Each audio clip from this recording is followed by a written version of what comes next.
오늘 말씀을 통하여 또 우리에게 주신 그 놀라운 은혜를 이 시간 체험하기를 주님의 이름으로 축복합니다. 여러분들은 우리가 살아가면서 다양한 일들을 많이 겪습니다. 그 다양한 일들 속에서 나와 함께 하시는 그 보이지 않는 하나님의 손길이 있음을 믿으십니까?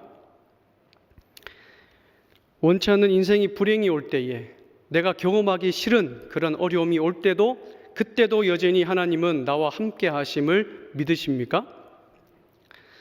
때론 다른 사람들에게 피해를 준 적도 없고, 나는 죄악을 그렇게 많이 지은 것도 없으며, 나는 최선을 다해서 살아갔을 뿐인데, 최선을 다하여 성실하게 하루하루를 살아갔을 뿐인데, 그럼에도 불구하고 내 인생에 어려움이 찾아올 때, 그때에도 보이지 않는 하나님의 손길이 나와 함께 하고 계심을 믿으십니까?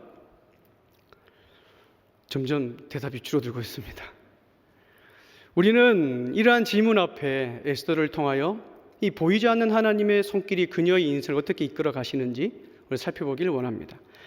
또한 어떤 인생이 하나님의 손길, 그 하나님의 인도하심을 경험하는지 오늘 본문을 통하여 살펴보기를 원합니다. 여러분들은 하나님의 그 보이지 않는 손길을 경험하기 위해서 무엇이 중요하다고 생각하십니까? 신분이 중요할까요? 우리가 왕 또는 지도자를 생각하면 어떤 이미지가 떠오릅니까? 대개 카리스마 있는 지도력을 가지고 있는 그런 사람을 떠오르지 않습니까? 근데 오늘 우리가 읽은 본문을 보면 전혀 그렇지 않은 한 왕이 등장합니다. 우리가 읽지는 않았지만 1장에 보면 이 아하수에로 왕이 자신의 명령을 거역한 왕후 와스디를 폐위시키는 것을 볼 수 있죠. 실제로 왕이 와스디를 폐위시킨 것 같지만 가만히 보면 왕이 왕비를 폐위시킨 것이 아님을 우리는 알 수 있습니다. 1장 15절을 우리 다 같이 한번 읽어보겠습니다. 시작.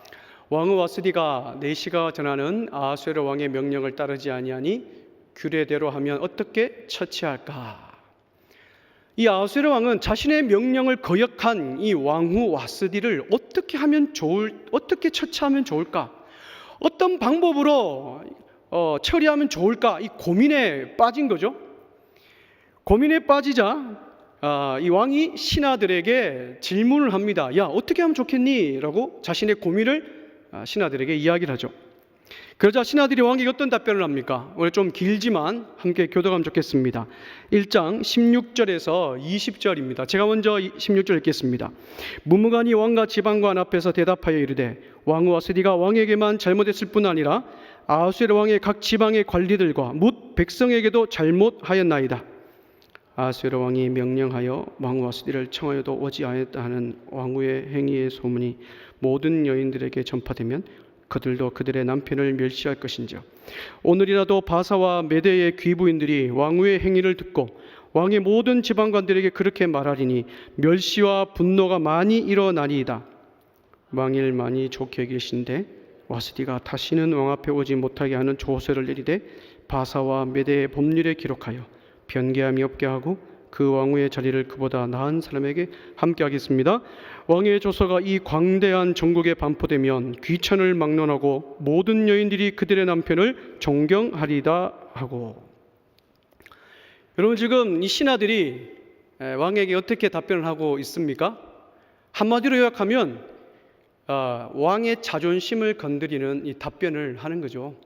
지금 이거 그대로 가만히 놔두면 바사 제국 전역에 소문날 것이고 왕의 위상은 떨어지고 또 남자들의 위상은 다 떨어질 것입니다. 어떻게 보면 이 아하수에로 왕의 자존심을 건드리는 답변을 한 거죠. 그러자 왕이 어떻게 답변을 합니까? 1장 21절입니다. 제가 읽어드리겠습니다. 왕과 지방관들이 그 말을 옳게 여긴지라 왕이 무무간의 말대로 행하여라고 기록하고 있습니다. 즉 왕은 자신이 주체가 되어 왕후 와스디를 폐위시킨 것이 아니라 신하들에 의하여 수동적으로 왕후 와스디를 폐위시킨 것이죠. 또 이것을 어떻게 더 알 수 있습니까? 2장 1절에 보면 왕의 심경이 잘 나타나 있습니다. 2장 1절 다 같이 한번 읽어보겠습니다. 시작. 그 후에 아하수에로 왕의 노가 그침에 와스디와 그가 행한 일과 그에 대하여 내린 조서를 생각하거늘 이라고 답변합니다. 왕의 노가 그치자 자신이 행한 일을 지금 생각하고 있습니다. 여기서 그치다라는 단어는 가라앉다라는 뜻이죠. 술기운과 분노가 이 가라앉자 왕의 정신이 되돌아왔고, 왕의 정신이 되돌아오니 자신이 행했던 그 일을 생각하고 그에 대하여 후회하는 심경을 우리는 볼 수 있는 거죠. 여러분, 왕의 정신이 돌아오자 제일 불편하게 생각했던 사람이 누굴까요? 왕을 꼬드긴 신하들이겠죠. 가만히 보니까 모든 상황이 자신들에게 불리하게 돌아가거든요. 모든 책임이 자신들에게 돌아갈 것 같아요. 그래서 재빨리 이 신하들이 움직입니다. 2장 2절에 보면 이렇게 얘기하죠. 왕을 위하여라 되죠. 왕을 위하여 아리따운 처녀를 뽑으소서라고 왕에게 이야기를 하고 있습니다. 여러분, 1장에서는 왕의 자존심을 건드리는 답변을 가지고 왕에게 접근했고, 2장에서는 아리따운 처녀를 내세우며 왕의 마음을 움직이고 있습니다. 여러분, 그러자 왕이 어떤 반응을 보입니까? 4절에 보면 이렇게 기록합니다. 왕의 눈에 아름다운 처녀를 와스디 대신 왕으로 삼소서 하니 왕이 그 말을 좋게 여겨 그대로 행하니라 돼 있어요. 왕이 그 말을 좋게 여기는 거예요. 여기서도 왕은 자신이 주체가 되어서 움직이는 것이 아니라 왕이 무엇을 좋아하는지를 너무나 잘 아는 신하들에 의하여 수동적으로 움직이는 것을 우리는 볼 수 있습니다. 지금 아하수에로 왕은 바사 제국의 왕다운 그 면모를 보여주지 못하고 있습니다. 왕의 신분이라 할지라도 그 신분을 사용하지 못하고 신하들에 의하여 꼭두가시로 전락하는 그 모습을 우리는 볼 수 있는 것이죠. 사랑하는 여러분, 우리는 정치적으로나 경제적으로나 내가 힘이 있어야 마음대로 사람을 주무를 수 있고 내 마음대로 일을 행할 수 있다라고 생각을 합니다. 그래서 누구나 높은 자리에, 높은 신분, 힘을 가지고 싶은 그 욕망이 저와 여러분들에게 있는 것이죠. 그런데 오늘 본문을 보면 어떻습니까? 그렇지 않은 것도 우리는 알 수가 있죠. 아무리 전 세계를 지배한 왕이고 신분이 좋은 사람이라 할지라도 자신의 상황과 자신의 환경을 주도하지 못하고 있는, 오히려 당하고 있는 그 아하수에로 왕을 우리는 보고 있습니다. 그러면 우리는 깨달아야 됩니다. 우주 만물을 다스리시고 인도하시는 분은 신분이 좋은 사람도 아니고 높은 지위에 있는 사람도 아니라, 나라가 아니라 오직 여호와 하나님이시다라는 사실이죠. 하나님은 모든 역사를 하나님만의 계획으로 이끌어 가십니다. 이것을 기억하는 자는 다른 것을 의지하는 것이 아니라 우주 만물을 다스리신 하나님을 우리는 의지할 수 있는 것이죠. 나보다 더 가진 자나, 나보다 더 높은 자리에 있는 자나, 나보다 더 힘을 가진 자를 부러워하거나 그들에게 잘 보려고 하지 않을 것입니다. 그러므로 나는 비록 부족하나 나의 삶을 이끌어 가시는 그 보이지 않는 하나님의 손길이 있음을 확신하고 그 하나님을 더욱더 의지하는 자만이 하나님의 손길을 경험하는 줄 믿습니다. 자, 그렇다면 어떤 인생이 보이지 않는 하나님의 손길을 경험할까요? 앞에서는 신분이 좋아야 하나님의 은혜를 경험합니까? 아닌 것을 살펴봤죠. 그렇다면 환경이 좋아야 될까요? 우리가 인간관계를 맺을 때 중요하게 여기는 것이 무엇입니까? 그 사람의 배경, 그 백그라운드 많이 보지 않습니까? 여기 부모님들이 많은데 부모님들이 우리 자녀들이 친구를 사귀거나 이성교제를 하거나 또 배우자를 만날 때 가장 많이 보는 것이 무엇입니까? 출신 배경, 어디 학교를 나왔고 또 어떤 지역에서 자랐는지 그 환경을 많이 보지 않습니까? 하물며 왕의 아내를 뽑는데 얼마나 많은 조건들이 붙을 것이며 얼마나 많은 환경들을 볼까요? 귀족 출신이거나 지역의 권력층과 같은 그런 환경을 가진 자라야 왕의 아내에 적합하다라고 생각하지 않을까요? 근데 갑자기 이 저자는 분위기를 바꿉니다. 분위기를 싹 바꾸어서 갑자기 한 인물과 그 인물의 가문을 소개합니다. 그럼 우리 어떻게 생각합니까? 드디어 왕에 맞는 가문이 소개되고 있구나라고 생각할 수 있겠죠? 우리 5절, 6절을 다 같이 한번 읽어보겠습니다. 시작. 도성수산에 한 유다인이 있으니 그는 베냐민 자손이니 기스의 증손이요 시므이의 손자요 야엘의 아들이라. 전에 바벨론 왕 느부갓네살이 예루살렘에서 유다 왕 여고냐와 백성을 사로잡아 갈 때에 모르드게도 함께 사로잡혔더라. 아름다운 처녀를 뽑으소서, 왕의 아내를 뽑으소서라고 신하들이 그렇게 얘기했고, 그 말을 좋게 여긴 왕이 드디어 이제 어떤 사람을 선택할지 그런 가문과 그런 환경을 가진 사람을 소개할 줄 알았는데 전혀 다른 한 사람과 그 가문을 소개하고 있죠. 여기서 보면 우리말 성경을 보면 이 사로잡혔다라는 단어를 2번이나 반복합니다. 근데 이 사로잡혔다라는 이 단어는 히브리어로 갈라라는 단어인데, 이 갈라라는 단어를 원문을 보면 4번이나 반복하며 사용하는 것을 볼 수 있죠. 그렇다면 왜 이 4번이나 반복할까요? 이 사로잡혔다는 것을. 즉 모르드게는 어떤 신분이라는 겁니까? 포로 신분이라는 거예요. 갑자기 왕의 아내를 뽑는 그런 이야기를 하다가 갑자기 이 포로의 신분인 모르드게를 소개하고 있습니다. 이제 모르드게의 소개를 끝나자 이제 한 명 더 소개를 하죠. 누굽니까? 에스더입니다. 7절이죠. 그의 삼촌의 딸 하다사 곧 에스더는 부모가 없었으나 용모가 곱고 아리따운 처녀라. 그의 부모가 죽은 후에 모르드게가 자기 딸같이 양육하더라. 지금 에스더 어떻게 소개하고 있습니까? 에스더는 부모가 죽고 없는 아이이며 모르드게가 에스더를 자신의 딸같이 양육했다, 길렀다라고 소개하고 있죠.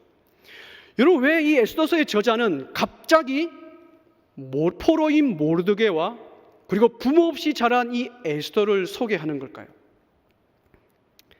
그들은 포로의 신분이고 아무리 이방 땅에서 인생을 성공한다 할지라도 자신의 신분을 뛰어넘을 수 없는 환경에 처한 자이며 사회적 약자이고 얼마든지 불이익을 당할 수 있는 인생의 역전을 경험할 수 없는 존재라는 것을 강조하기 위해서 계속해서 반복하며 기록하고 있는 것이죠. 사랑하는 여러분, 인간적으로 보면 모르드게와 에스더는 이방 땅에서 아무리 열심히 살아도 자신의 신분을 뛰어넘을 수 없는 환경처럼 보입니다. 그런데 이런 절망적인 순간, 절망적인 환경에서도 뭐가 있습니까? 희망이 있는 거죠.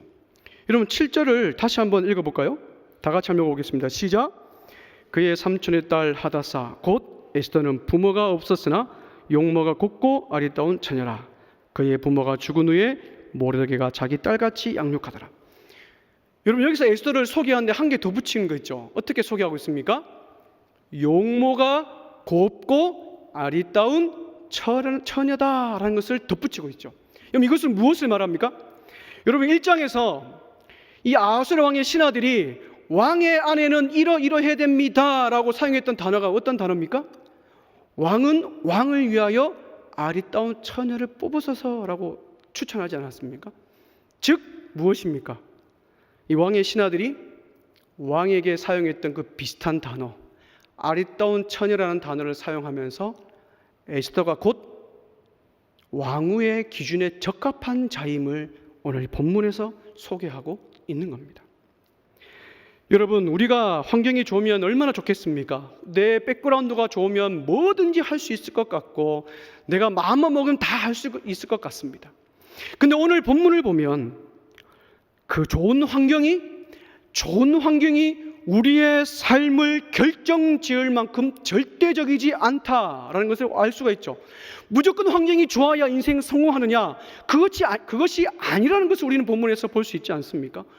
인생의 절망과 암울한 상황 가운데 빛을 발견할 수 없는 그런 절망 가운데 있는 모르드게와 에스더의 인생이라 할지라도 그 인생에 무엇이 있습니까? 희망이 있는 것이죠. 여러분, 누가 이런 희망을 주셨을까요? 비록 포로 신분의 환경이지만 그 환경까지도 다스리는 그 보이지 않는 하나님께서 그에게 은혜를 베풀어 주신 것이죠. 혹시 나의 삶이 절대로 변하지 않을 것 같은 환경에 처한 분들 계십니까? 그래서 좌절하며 희망을 포기하는 분들 계십니까? 사랑하는 여러분, 나의 삶이 어려운 환경 속에 함몰되어 있다 할지라도 나의 환경까지도 다스리시는 그 보이지 않는 하나님의 손길이 있다는 사실을 여러분 믿으시기를 주님의 이름으로 축복합니다. 그래서 우리는 환경 탓하기 이전에 우리가 어떤 존재인지를 알아야 됩니다. 우리가 환경을 탓한다는 것은 그 환경에 지배당하는 것이죠. 우리가 환경 탓하기 전에 내가 어떤 자이며 우리 하나님이 어떠한 분이신가를 우리 알아야 됩니다. 이사야 43장 1절 2절은 이렇게 기록하고 있습니다. 우리 한 절 함께 1절 2절을 함께 합독하겠습니다. 시작. 야곱아 이스라엘아 너를 지으신 이가 말씀하시니라. 너는 두려워하지 말라. 내가 너를 구속하였고 내가 너를 지명하여 불렀나니 너는 내 것이라. 내가 물 가운데로 지날 때에 내가 너와 함께 할 것이라. 강을 건널 때에 물이 너를 침몰하지 못할 것이며 내가 불 가운데로 지날 때에 타지도 아니할 것이요 불꽃이 너를 사르지도 못하리니. 아멘. 여러분, 하나님께서 우리가 그 위험한 물과 불을 지날 때 어떻게 하신다고 말씀하십니까? 그 물이 우리를 침몰하지 못하도록, 불이 우리를 사르지 못하도록 그 환경을 주장하시고 통제하신다라고 말씀을 하십니다. 따라 사랑하는 여러분, 반드시 보이지 않는 하나님의 손길이 있다는 사실을 확신하며 그 하나님의 손길이 내 환경을 변화시켜 주시며 그리고 반드시 우리를 높여 주실 거라는 사실을 여러분 믿으시기를 바랍니다. 내가 참 환경이 중요한 것이 아니라 그 환경까지도 다스리시는 그 보이지 않는 하나님이 지금도 나와 함께 하시는구나, 그 믿는 믿음, 그 믿음이 중요한 줄 믿습니다. 자, 그렇다면 보이지 않는 하나님의 손길을 경험하기 위해서는 첫 번째는 신분도 중요하지 않고 환경도 중요하지 않다라고 살펴봤습니다. 그럼 뭐가 중요할까요? 바로 우리의 태도가 중요한 것이죠. 여러분, 우리가 살아가면서 내가 원하는 일을 할 때가 많습니까? 아니면 내가 하기 싫은 일, 원치 않는 일을 경험할 때가 더 많습니까? 여기 아무도 안 계시는 것 같습니다. 원치 않는 일을 경험할 때가 90% 이상 되지 않습니까? 오늘 나 이거 하기 싫은데 겨우 일을 하게 되잖아요. 근데 오늘 읽은 에스더서를 보면 계속해서 이 원치 않는 일, 그 수동적인 일들이 계속해서 일어나고 있습니다. 왕이 와스디를 폐위시킨 것, 포로인 모르드게, 또 에스더가 계속해서 안 좋은 일이 자신들에게 닥쳐오는 것을 우리는 볼 수가 있죠. 계속해서 수동적인 면을 이 에스더서는 강조하고 있습니다. 근데 이 수동적인 면이 오늘 보면 8절에서도 나타나죠. 8절 이렇게 기록하고 있습니다. 왕의 조서와 명령이 반포되매 처녀들이 도성 수산에 많이 모여 헤게의 수하에 나갈 때에 에스더도 왕궁으로 이끌려 가서 궁녀를 주관하는 헤게의 수하에 속하니, 기록하죠. 왕의 조서와 명령이 반포되자 바사 제국 모든 지역에 있는 처녀들이 어디로 가고 있습니까? 도성 수산성으로 끌려갔다고 되어 있어요. 이때 누구도 끌려갔다고 기록되어 있습니까? 에스더도 끌려갔다라고 기록하고 있죠. 여러분, 이 당시에 왕의 명령을 거역할 수 있는 사람이 누가 있을까요? 아무도 없습니다. 그러므로 에스더도 자신이 원해서 도성 수산으로 간 것이 아니라 갔어야만 하는 운명에 처했기 때문에 어쩔 수 없이 끌려간 것이죠. 근데 여러분, 갑자기 9절을 보면 분위기가 또 확 바뀝니다. 9절을 이렇게 기록하죠. 헤게가 이 처녀를 좋게 보고 은혜를 베풀어 몸을 정결하게 할 물품과 일용품을 곧 주며 또 왕궁에서 의뢰주는 7 궁녀를 주고 에스더와 그 궁녀들을 후궁 아름다운 처소로 옮기더라 돼 있어요. 갑자기 분위기가 바뀝니다. 모든 처녀들이 수상선으로 이끌려가고 에스더로 포로로 끌려가는 것도 힘든데 거기다가 수산성으로 또 끌려갔어요. 이런 수동적인 면이 계속해서 자신에게 주어지는데 9절을 보면 갑자기 분위기가 바뀌죠. 에스더가 헤게로부터 은혜를 입는 놀라운 기적 같은 일들이 일어납니다. 여러분, 9절을 가만히 보면 에스더에게 은혜를 베푸는 주체, 에스더를 좋게 보는 주체가 누구로 보입니까? 헤게로 보이죠. 헤게가 이 처녀를 보니까 너무 좋은 거예요. 그래서 헤게가 이 처녀를 좋게 보고 은혜를 베푸는 겁니다. 이 본문을 보면서 우리는 참 많이 위로를 얻지요. 포로로 끌려와 정말 부모 없이 자란 에스더, 거기다가 도성수산소로 끌려가는 그의 인생을 보니 지금 내가 처한 환경과 너무 비슷해 보이고 거기다가 하나님의 은혜까지 더하니까 큰 위로와 참 감동을 받습니다. 그러면서 우리가 동시에 오류를 범하는 것이 있어요. 여러분, 9절을 가만히 보십시오. 9절을 가만히 보면 에스더가 한 것이 있습니까? 없습니까? 없어요. 에스더는 포로로 끌려와서 아무것도 하지 않은 것처럼 보이는데 뭐가 임합니까? 특별한 은혜가 툭 임하는 거예요. 그러면서 우리도 하나님, 나도 이런 에스더처럼 특별한 은혜, 특별한 좀 기적을 좀 베풀어 주십시오라는 여러분 오류를 범합니다. 여러분, 이 에스더가 왕후가 되는 이야기는 우리가 주일학교 때부터 많이 들어왔잖아요. 에스더가 왕비가 되는 사건을 뭐로 많이 비유합니까? 미스, 바사, 미인 대회로 많이 비유를 하죠. 근데 여러분, 에스더가 왕비가 되는 이 사건은 미인 대회와 비교할 수가 없습니다.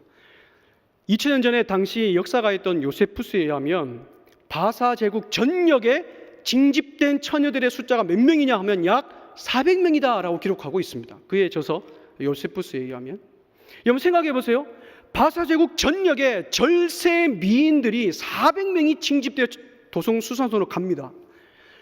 400명이 한 명의 왕의 아내가 되기 위해서는 얼마나 많은 경쟁이 치열할까요? 그렇지 않겠습니까? 여러분, 고대 군동의 왕들은 곧 신의 형상을 띤 사람이죠. 왕은 곧 신입니다. 여러분, 신의 마음에 들기 위해서는 나중에 보면 살펴보겠지만 신과 그 왕과 관계를 맺습니다. 여러분, 한 나라의 신과 관계를 맺은 그 여인의 인생이 어떨까요? 다시 일상으로 돌아와 평범한 삶을 살아갈 수 있겠습니까? 없습니다. 일반적인 삶을 살아갈 수가 없어요.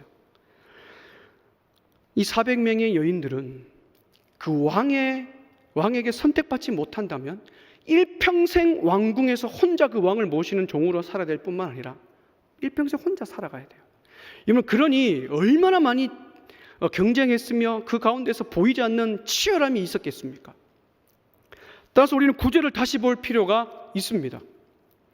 9절을 원문을 보면 반대입니다. 에스더가 헤게에게 은혜를 입은 것이 아니라 에스더가 주체가 되어 헤게로부터 은혜를 쟁취한 것이죠.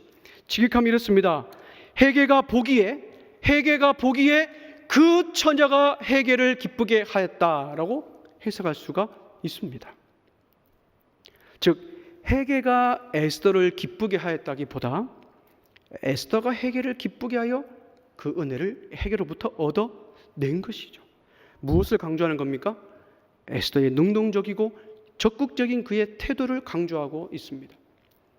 여러분, 에스더가 왕궁으로 끌려온 곳은 자신의 의지는 아니었습니다. 그러나 에스더는 그곳에 넉넉히 가만히 있지 않았습니다. 신세 한탄하며 원망하지 않았고 내 신분과 환경을 탓하지 않았습니다. 그녀는 그곳에서 내가 할 수 있는 최선의 100% 노력을 다하여 그 은혜를 얻어낸 것이죠. 우리가 최선을 다하여 적극적으로 살아가되 그럼에도 불구하고 우리는 무엇을 구해야 됩니까? 하나님의 은혜를 갈구하며 살아가야 됩니다. 하나님의 은혜를 갈망하는 동시에 우리가 취해야 될 태도가 분명히 있습니다. 로마서 8장 28절은 이렇게 기록하고 있죠. 우리가 알거니와 하나님을 사랑하는 자 곧 그의 뜻대로 부르심을 입은 자들에게는 모든 것이 합력하여 선을 이루느니라 라고 사도 바울이 고백합니다. 여러분, 여기서 합력하여 선을 이룬다는 것이 무슨 뜻일까요? 합력하여 선을 이루신다. 역사 속에서 일어나는 어떤 일도 하나님의 계획과 섭리 밖에서 우연히 일어난 일은 없다는 거예요. 모든 것은 하나님의 계획과 섭리 안에서 일어난다는 겁니다. 따라서 성도들이 지금 우리가 당하는 인생의 고난과 아픔과 궁핍까지도 하나님은 사용하셔서 선을 이루도록 역사하신다는 거예요. 지금 나에게 일어나는 원치 않는 일, 수동적으로 주어지는 원치 않는 일까지도 하나님께서는 하나님을 사랑하는 자들을 위하여 가장 좋은 것으로 바꾸어 주신다는 겁니다. 에스더는 이 벼랑 끝에 서 있는 환경이었지만 그 보이지 않는 하나님의 손길을 확신했습니다. 그 신뢰가 에스더를 적극적으로 움직이게 한 것이죠. 하나님을 의지함으로 자신의 100% 노력을 다하여 자신을 주관하는 헤게의 눈에 띄었고 거기다가 보이지 않는 하나님의 은혜까지 더하여 그 400명의 치열한 경쟁 가운데 하나님의 특별한 은총을 에스더는 경험하게 된 것입니다. 사랑하는 여러분, 우리가 믿고 섬기는 아버지 하나님은 늘 우리에게 좋은 것을 주시기 위하여 예비하고 계십니다. 그런데 우리의 태도는 어떻습니까? 내가 지금 당하는 원치 않는 일, 이 일 빨리 지나갔으면 좋겠어, 마냥 이런 생각에 빠져 있지 않습니까? 아니면 아무것도 하지 않은 채 오직 하나님께만 특별한 은혜, 특별한 은총, 특별한 기적만을 바라고 있지는 않습니까? 여러분, 우리는 성도로서 이 에스더와 같이 지금 내가 무엇을 해야 될지를 찾는 이런 능동적인 삶의 모습이 있어야 될 줄 믿습니다. 여러분, 능동적인 삶의 모습이란 내가 처한 상황만을 바라보고 어쩔 수 없이 억지로 살아가는 인생이 아닙니다. 지금 이 상황 가운데 내가 할 수 있는 방법을 찾도록 하나님께 지혜를 주시도록, 용기를 주시도록, 의지를 주시도록 간구하는 거예요. 그 간구할 때 반드시 하나님께서는 지혜와 용기를 주시고, 그리고 그 지혜대로 살아가는 것, 적극적으로 살아가는 것, 그 인생이 바로 능동적인 삶의 모습이죠. 그런 인생 가운데 하나님께서는 합력하여 선을 이루시는, 우리의 원치 않는 상황들까지도 다루셔서 가장 좋은 것으로 바꾸어 주시는 그 합력하여 선을 이루시는 하나님을 우리는 경험할 수 있는 것입니다. 그렇다면 에스더는 어떻게 능동적으로 움직였을까? 우리 앞에 살펴봤듯이 그녀는 보이지 않는 하나님의 손길을 지금 있는 그곳에서 경험했고 신뢰했습니다. 그 믿음 때문에 에스더는 위기 속에서도 다른 태도를 보인 것이죠. 이 믿음이 에스더에게 용기를 더하겠고, 이 믿음이 에스더를 지혜롭게 했으며, 이 믿음이 신분과 환경을 뛰어넘는 은혜를 경험하게 된 것입니다. 이 자리에 있는 저와 여러분들은 나의 삶을 이끌어 가시는 그 보이지 않는 하나님의 손길을 믿는 믿음이 우리에게 있습니까? 혹시 나에게는 이것도 없고, 나에게는 저것도 없고, 이것은 이래서 안 되고 저것은 저래서 안 된다는 그 원망 섞인 목소리가 우리 속에 있지 않습니까? 내가 살아가는 삶의 환경을 바라보니 믿는 사람은 전혀 없고 암울한 상황이고, 지금 내가 하고 있는 이 일은 중요치 않아 라는 핑계들만 내어놓고 있지는 않습니까? 여러분, 이렇게 핑계대는 삶은, 이런 삶이 바로 수동적인 삶이며 하나님의 은혜를 경험할 수 없는 삶이죠. 우리는 원치 않는 삶을 부정하며 내가 원하는 삶, 수동적인 삶보다도 내가 원하는 삶을 살려고만 갈구합니다.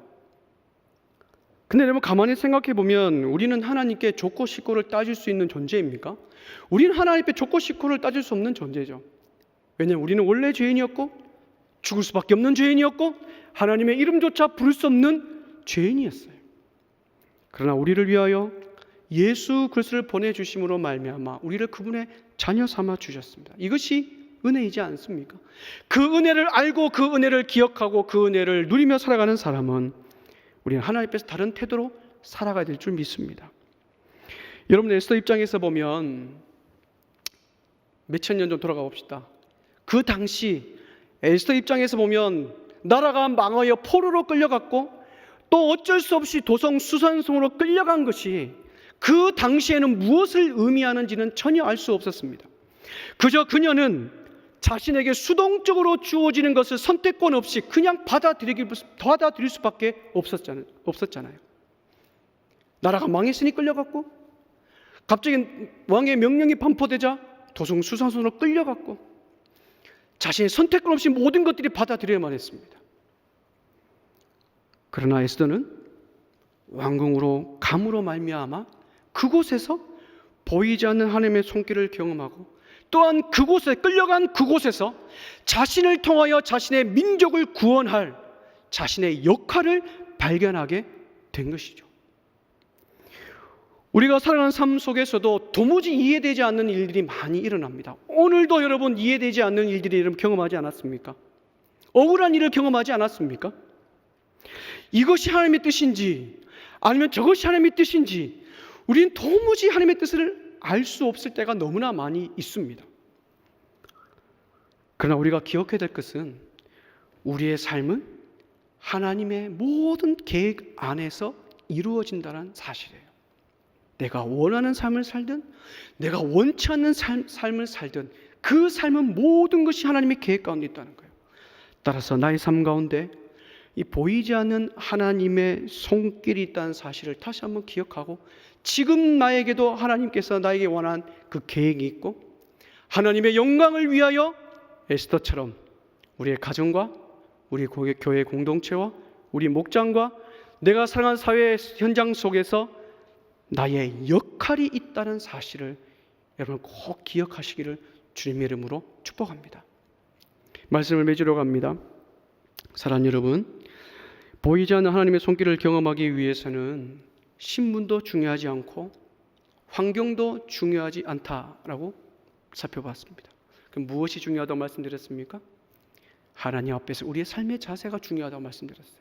근데 그 삶의 자세는 보이지 않는 하나님의 손이 내 삶을 이끌어 가신다라는 그 믿음이 있는 자만이 이런 자세를 취할 수 있습니다. 혹시 이 자리에 에스더와 같이 삶의 소망이 없는 분들 계십니까? 절대로 내 삶은 변하지 않을 것 같아 라고 생각하시는 분들 계십니까? 아니면 내 환경은 이래서 안 되고 저래서 안 되고 이것도 없고 저것도 없고 왜 내 인생은 이런가? 왜 나에게 억울한 일만 일어나고 수동적인 일들만 일어나는가? 그런 생각에 잡혀있는 분들 계십니까? 사랑하는 여러분, 우리가 이럴 때 우리가 가져야 될 삶의 태도는 무엇일까요? 아무리 암울한 인생이라 할지라도 나를 향한 보이지 않는 하나님의 손길이 지금도 내 삶을 이끌어가고 계시구나. 그 임마누엘의 하나님이 내 삶을 이끌어가고 계시구나. 그를 확신하는 겁니다. 그리고 그 삶대로 적극적으로 살아가는 겁니다. 그럴 때 보이지 않는 하나님의 손길을 경험하며 합력하여 선을 이루시는 놀라운 은혜를 경험하는 우리의 삶이 될 줄 믿습니다.